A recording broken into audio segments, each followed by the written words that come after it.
Nama anaknya disebut di dalam sidang. Putri Cendrawati tak kuasa menahan tangis.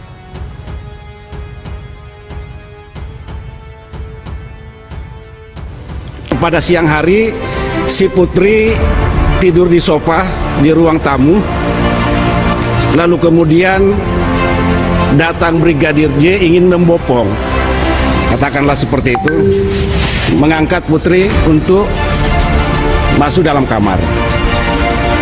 Melihat kejadian itu, si Kuat membentak si Brigadir J agar tidak melakukan itu dan menyentuh ibu. Lalu kemudian mengurungkan niatnya. Di mana hal tersebut merupakan hal yang mengada-ngada karena memang tidak ada peristiwa pelecehan. Kemudian terdakwa Ferdy Sambo menelpon saksi Arif Rahman Arifin dan mengingatkan hal yang sama agar jangan menyampaikan aib keluarga, jangan kemana-mana atau tersebar, malu karena itu aib. Kemudian sekira pukul 19.00 WIB, saksi Arif Rahman Arifin menghubungi saksi Cuk Putranto untuk bertemu di Polres Jakarta Selatan, dan saksi Arif Rahman Arifin juga menghubungi saksi Rifaizal Samuel bahwa akan datang ke Polres Jakarta Selatan. Kami menanyakan peristiwa kekerasan seksual di Magelang. Ini menunjukkan Ibu P masih mengalami trauma ketika mengingat peristiwa sesungguhnya yang terjadi di Magelang, bahwa korban kekerasan seksual itu memiliki hambatan di dalam menyampaikan apa yang dialaminya, baik karena kekhawatiran, ketakutan, maupun pemikiran-pemikiran lainnya.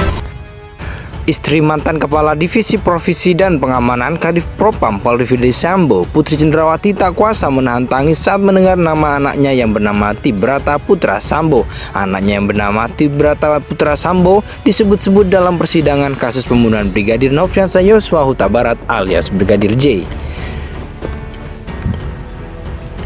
Putri berulang kali mengusap air mata saat tim kuasa hukumnya membacakan nota keberatan atau eksepsi atas dakwaan jaksa penuntut umum.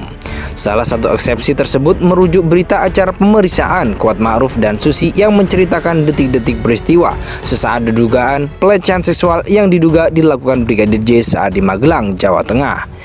Tim kuasa hukumnya Febri Diansyah yang membacakan nota eksepsi menyatakan Kuat Ma'ruf yang merupakan asisten rumah tangga Putri dan Ferdy Sambo melalui jendela kaca teras depan rumah ke arah anak tangga melihat Yosua yang mengendap-endap menuruni tangga seolah-olah mencari apakah ada orang di lantai bawah. Saat itu karena muka Yosua nampak memerah seperti orang ketakutan, Kuat menggedor kaca jendela sambil berteriak-teriak. Namun ternyata atas teriakan tersebut Nofriansah malah lari ke arah dapur. Kemudian saya susul ke dapur. Kemudian Nofriansah Yosua malah lari ke depan lewat pintu tamu. Sehingga saya teriak ke Susi, "Susi, lihat ibu, lihat ibu." Kemudian setelah Susi lari ke arah kamar ibu, Susi teriak-teriak menjerit dan menangis kencang sambil teriak, "Ibu, ibu, ibu," kata Febri membacakan nota eksepsi di Pengadilan Negeri Jakarta Selatan Senin 17 Oktober. Saat mendengar teriakan Susi, Kuat Ma'ruf lantas mengurungkan niatnya mengejar Yosua dan lari ke atas menghampiri kamar Putri. Saat tiba, Kuat Ma'ruf melihat Putri sedang terlentang di lantai depan kamar mandi dengan posisi kepala di tempat pakai kotor. Melihat hal tersebut, Kuat Ma'ruf lantas memerintahkan Susi ke kamar TPS, anak Putri dan Ferdy Sambo untuk mengambil bantal dan selimut. Kemudian Om Kuat naik ke tangga dan meminta kepada saya selimut dan bantal ke kamar Mas TPS.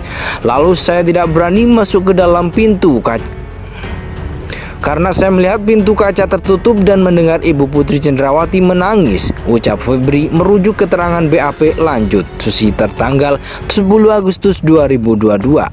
Saat mendengar nama TPS tersebut, Putri tak kuasa menahan air matanya. Dia beberapa kali mengusap bagian mata kanan dan kirinya secara bergantian sampai pada akhirnya menutup berkas eksepsi. Sebagaimana diketahui, Putri Cendrawati didakwa bersama-sama dengan suaminya Ferdy Sambo melakukan pembunuhan pembunuhan berencana terhadap Brigadir Nofriansah Yosua Huta Barat alias Brigadir J. Putri disebut mengetahui rencana pembunuhan berencana itu tetapi tidak mencegah terjadinya perbuatan tersebut. Mereka didakwa melanggar pasal 340 KUHP tentang pembunuhan berencana subsidiar, pasal 338 Junto, pasal 55 dan pasal 56 dengan ancaman maksimal hukuman mati, penjara seumur hidup atau penjara selama-lamanya 20